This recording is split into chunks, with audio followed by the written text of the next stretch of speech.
Buddy, so magunat-unat naman tayo. Let's go.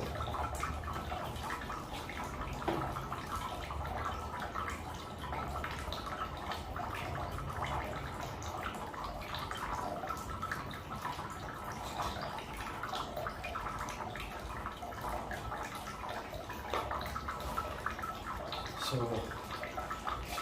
napakaganda sa ating katawan pag ganyang mga workout sa mga ganyang baras. Napakaganda sa ating back, ating backbone, ating mga wings natin. So, ano ba yan?